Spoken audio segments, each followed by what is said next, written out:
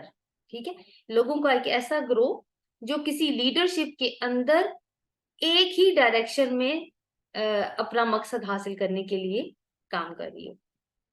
اب کیا ہے کہ پہلے تو یہ تھے، اس کے بعد انبیاء آئے اور انبیاء نے لوگوں کو کیا کیا. اب جیسے جیسے ہوتا یہ گیا کہ ٹائم جب گزر جاتا تھا نا تو لوگ جو ہیں وہ اپنی بیسک ٹیچنگز کو بھول جاتے تھے. تو اللہ تعالیٰ نے کیونکہ وعدہ کیا تھا حضرت آدم علیہ السلام سے کہ تمہاری اولاد میں وحی کا سلسلہ جاری رہے گا ہدایت کے لیے، تو اللہ تعالیٰ نے وہ وعدہ اپنا پورا کیا اور انبیاء جو ہیں وہ ہر قوم کے اوپر آتے ہی رہے. لیکن جیسے جیسے کیا ہوتا تھا کہ اب انبیاء آتے تھے پھر لوگوں کو یونائٹ کرتے تھے، یعنی لوگوں کو اکٹھا کرنے آتے تھے. ان کا ایک ہی پیغام تھا، وہ ایک ہی ٹیم کا حصہ تھے. ہر نبی اپنے بعد آنے والے کی تصدیق کی تعلیم بھی دیتا تھا، تو وہ یونٹی کی بات کرتے تھے. پھر وہ تعلیم جب کرپٹ ہو جاتی تھی تو کیا ہوتا تھا کہ پھر اس کے بعد مطلب پھر برائیاں پھیل جاتی تھی، پھر وہ اختلافات، تو پھر اللہ تعالیٰ ایک کوئی اور نبی بھیجتے تھے. تو ویسے ہم دیکھیں کہ جتنے بھی دنیا میں مذاہب موجود ہیں نا یا ادیان موجود ہیں، ان کو پڑھیں تو ہمیں کہیں نہ کہیں اسلام کا ٹچ نظر ضرور آتا ہے. کیونکہ جتنے مرضی گاڈز موجود ہوں، بڑے جی سے لکھا جانے والا گاڈ بھی ہر جگہ موجود ہے، تو ہر قوم کی طرف ایک نبی ضرور آیا. تو اب دیکھیے کہ اب اختلافات یعنی بعد میں کیا ہوا. اب بالکل اس کی مثال آپ یوں سمجھیے جیسے ایک فیملی ہوتی ہے، ماں باپ ہوتے ہیں، بچے ہوتے ہیں، وہ ایک ہی چھت کے نیچے پل بھر کر لائک جوان ہو رہے ہوتے ہیں. کچن میں بیٹھ کے اپنی ماں کے ساتھ کھانا کھا لیں گے، ایک پلیٹ میں کھانا کھا لیں گے، برتن شیئر کر لیتے ہیں، بیڈ شیئر کر لیتے ہیں، کپڑے شیئر کر لیتے ہیں. ایک بڑا خوبصورت احساس ہوتا ہے. اختلافات ہوتے ہیں آپس میں لیکن وہ اس لیول کے نہیں ہوتے. لیکن کبھی کبھی ایسا ٹائم بھی آ جاتا ہے جب وہ اپنے اپنے راستوں میں نکل جاتے ہیں اور اس فیملی کا حصہ نہیں رہتے، تو ان کے اندر اس طرح کے اختلافات بھی آ جاتے ہیں کہ ایک دوسرے کی شکلیں بھی دیکھنا گوارا نہیں کر رہے ہوتے. تو اس میں آپ دیکھیے کہ عید کے اوپر بھی نہیں مل رہے، کچھ اور اوکیزن ہے اس کے اوپر بھی نہیں مل رہے. تو کبھی کبھی ایسا ہوتا ہے کہ کوئی ان کو احساس دلاتا ہے کہ یار کیا ہو گیا تم لوگوں کو، تم لوگ تو ایک فیملی تھے. تو پھر ان کو احساس آتا ہے، تو پھر وہ کہتے ہیں کہ ہاں، پھر وہ واپس میں آپس میں پھر یونائٹ ہونے کی کوشش کرتے ہیں. تو اسی طرح یہاں پہ بھی ایسے ہی ہوا. تو ہمیں جو ہے نا وہ ایک امت کے بارے میں سوچنا، ایک امت کی طرح سوچنا چاہیے. یہی اسلام کا ایسنس ہے. نفرت ہمیں صرف اس سے ہونی چاہیے جو اسلام کے دشمن ہے. تو دیکھیں آیت کا جو پہلا حصہ تھا وہ ایک امت کے بارے میں ہے، اور جو باقی کا حصہ ہے وہ کیا ہے؟ وہ باقی اختلافات کے بارے میں ہے. اب انبیاء کی ڈیوٹی کیا تھی؟ کہ منذرین تھے، مبشرین تھے، خوشخبری دینے والے تھے، اور منذرین ڈرانے والے تھے. مگر آج کل بھی ساتھ ساتھ ریلیٹ اگر کرتے چلے جائیں ہم چیزوں کو، کہ ہم آج کل نا صرف خوشخبریاں دینے پر یقین رکھتے ہیں. بس لوگوں کو اچھی بات بتاؤ، کہیں لوگ ڈپریس نہ ہو جائیں.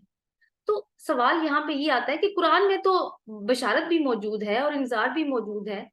تو وہ اللہ تعالیٰ نے یہ دونوں چیزیں رکھی ہیں نا قرآن کے اندر. تو کیا ہم لوگوں کو اللہ سے بہتر جانتے ہیں؟ کیونکہ جب رب انذار کر رہا ہے کتاب میں، اگر ہم نہیں کریں گے جو دین پہنچانے والے ہیں، ہم لوگوں کو حقیقت سے دور رکھیں گے، صرف خوشخبری ہی دیتے رہیں گے، تو پھر تو تصویر آدھی رہ جائے گی، پیغام آدھا پہنچایا جائے گا. سورہ فاتحہ دیکھیے، سب سے پہلے مطلب ہم قرآن کھولتے ہیں، سورہ فاتحہ سے ہمارا ایک رابطہ بنتا ہے یا ملاقات ہوتی ہے. تو اللہ تعالیٰ کیا فرماتے ہیں؟ الحمد للہ رب العالمین الرحمن الرحیم، یعنی کون ہے وہ رب جو رحمان ہے اور رحیم ہے. لیکن ساتھ ہی کہتا ہے کہ وہ مالک یوم الدین بھی ہے، صرف نیری رحمت کرنے والا نہیں ہے. وہ کیا ہے؟ وہ بدلے کے دن کا مالک ہے. ایک دن ایسا بھی آئے گا جب تمہاری اکاؤنٹیبلٹی ہوگی. پھر آپ دیکھیے کہ جہنم کی جو منظر کشی ہے اس کی کافی ڈیٹیل موجود ہے ہمارے قرآن پاک میں. ہمیں یوم آخرت کی تفصیل بہت زیادہ موجود ہے. تو پیغام پہنچانے کا جو حق ہے نا، کہ جو بھی کچھ قرآن میں موجود ہے، اور اگر ہم پیغام پہنچا رہے ہیں تو پھر ہم نے پیغام سارے کا سارا پہنچانا ہے. اب دیکھیے، سب سے پہلے اللہ تعالیٰ نے ذکر کیا کہ وہ بشارت دینے والے ہیں. ٹھیک ہے، سب سے پہلے مبشرین کی بات آئی، پھر منذرین، یعنی پہلا کام بشارت کا، دوسرا ڈرانے کا. پازیٹیو سے شروع کرنا ہے، بعد میں سزا کی بات آئے گی. اور سورۃ جیسے بالکل ایسی جیسے سورہ فاتحہ میں ہے کہ پہلے رحمان اور رحیم ہے، پھر مالک یوم الدین ہے. تو دونوں پہلوؤں کو اگر ہم سامنے رکھیں گے، بیلنس کریں گے، تو پھر کیا ہے کہ بہتر طریقے سے ہم پیغام کو پہنچا سکتے ہیں. وَأَنزَلَ مَعَهُمُ الْكِتَابَ بِالْحَقِّ لِيَحْكُمَ بَيْنَ النَّاسِ فِيمَا اخْتَلَفُوا فِيهِ. یعنی اب کیا ہے کہ جو اللہ تعالیٰ نے ان انبیاء کو جب بھیجا تو ان کے ساتھ کتاب کو بھی بھیجا حق کے ساتھ، تاکہ وہ لوگوں کے درمیان اختلافات کے اندر لوگوں کے درمیان جو بھی اختلافات ہو جائے اس کے درمیان فیصلہ کر سکے. الحق کا میں نے آپ سے کہا تھا کہ انڈر لائن کیجیے. یعنی اس کا مطلب ایک تو یہ ہے کہ جو کچھ بھیجا گیا اللہ تعالیٰ کی طرف سے انبیاء کے اوپر، لوح محفوظ سے لے کے انبیاء تک وہ بالکل محفوظ طریقے سے پہنچا ہے، کوئی ملاوٹ نہیں ہوئی اس کے اندر، کوئی چیز ضائع نہیں ہوئی اس میں سے. دوسری چیز ہے کہ جو بھی کتاب آئی ہے وہ ایک مقصد کے تحت آئی ہے. جتنی بھی کتابیں پہلے بھی آئی ہیں، ابھی قرآن ہے، وہ ساری مقصد کے تحت تھی. کام کیا تھا؟ اختلافات کا فیصلہ کرنے کا، لوگوں کے درمیان اختلافات کا فیصلہ کرنے کا. تمام جتنے بھی دین ہیں ان میں عالم علماء موجود ہوتے ہیں، فقہا موجود ہوتے ہیں، پہلے بھی رہے ہیں. تو کتاب کا ایک بنیادی مقصد کیا ہے؟ لوگوں کے درمیان اختلافات کا فیصلہ کرنا. کسی بھی ٹائپ کا اختلاف ہو سکتا ہے. تو ایک اختلاف ہمارا کیونکہ یہود و نصارہ سے بھی ہے، کیونکہ یہود و نصارہ کے ساتھ جتنے مرضی اچھے ٹرمز ہو جائیں، دل میں تو یہی وہ خیال کرتے ہیں نا کہ وہی صرف یعنی آخرت کو لے کے پوائنٹ آف ویو الگ ہو ہی جاتا ہے. تو اگر ہم نصارہ یا یہود سے بات کریں تو کتاب کو سامنے رکھ کے بات کریں تاکہ اختلافات کا خاتمہ ہو سکے، کیونکہ اللہ تعالیٰ نے کہا ہے کہ یہ کتاب اختلاف ختم کرنے والی ہے. ویسے تو دین آج کل ایک سائیڈ ایشو بن گیا. اگر دلچسپی لیتے بھی ہیں ہم تو ہم چاہتے ہیں کہ کم سے کم ہم وقت دیں، کیوں یعنی جلدی سے کام ہمارا ختم ہو اگر ہم کر بھی رہے ہیں. اور پھر ایک اور چیز یہ ہے کہ یا تو دینی تعلیم کا ایک ایکسٹریمزم موجود ہے، یا پھر دنیاوی تعلیم کا. یہ دینی اور دنیاوی تعلیموں کو ہم نے الگ کر دیا. پھر یہ ہے کہ فرقہ بندی نے مزید کنفیوژن پھیلا دی ہے. تو اللہ تعالیٰ فرما رہے ہیں کہ ان اختلافات کا جو خاتمہ ہے نا وہ کیسے ہو سکتا ہے؟ اگر قرآن کو مسلمانوں کی تعلیم کا حصہ بنایا جائے تو اختلافات کا خاتمہ ہو سکتا ہے. وَمَا اخْتَلَفَ فِيهِ إِلَّا الَّذِينَ أُوتُوهُ مِن بَعْدِ مَا جَاءَتْهُمُ الْبَيِّنَاتُ بَغْيًا بَيْنَهُمْ. اور نہیں اختلاف کیا اس میں مگر ان لوگوں نے جو دیے گئے تھے بعد اس کے جو آئیں ان کے پاس واضح نشانیاں بوجہ ضد کے. یعنی جن لوگوں نے اختلاف کیا وہ کون لوگ تھے؟ وہ عالم لوگ تھے، وہ لوگ تھے جن کو علم دیا گیا تھا، لیکن پھر بھی انہوں نے اختلاف کیا. کیوں اختلاف کیا جی انہوں نے علم آنے کے باوجود؟ تو کیونکہ قرآن آ گیا تو پھر تو اختلاف، یا کتاب آ گئی تو اختلاف کی تو گنجائش نہیں رہتی، لیکن پھر بھی اختلافات نظر آتے ہیں. کیونکہ ہر ایک نا زیادہ کنٹرول حاصل کرنا چاہتا ہے، اپنی بیٹھک سب سے اونچی بنا کے رکھنا چاہتا ہے. یہ جو دینی علماء ہوتے ہیں عام طور پر سوشل فگرز ہوتے ہیں، لوگ ان کا احترام کرتے ہیں، تو ساروں کے ساتھ اگر وہ اگری کر جائیں تو پھر ان کی تو یونیکنیس یا انڈیویجویلٹی یا کی انفرادیت ختم ہو سکتی ہے. تو وہ کچھ ایسا کہنا چاہتے ہیں کہ جو کسی نے نہ کہا ہو. حالانکہ آپ دیکھیں کہ قرآن جو ہے وہ کلام اللہ ہے، کتنی دفعہ ریپیٹ کرتا ہے بات کو، بار بار ریپیٹ کر رہا ہوتا ہے نا. تو اب یہ ہے کہ اس چیزوں کو اختلاف کیوں ہوا آپس، اور یہ وجہ کیا تھی؟ بغیم بینہم، آپس میں ضد کی وجہ سے. وہی والی ضد ہے کہ میری بات جو ہے وہ سب سے اونچی رہے، میں جو ہوں وہ زیادہ کنٹرول حاصل کر لوں باقیوں سے. تو آپس میں یہ ضد اور اناد کی وجہ سے ہوا. پھر اللہ تعالیٰ فرماتے ہیں فَهَدَى اللَّهُ الَّذِينَ آمَنُوا لِمَا اخْتَلَفُوا فِيهِ مِنَ الْحَقِّ بِإِذْنِهِ.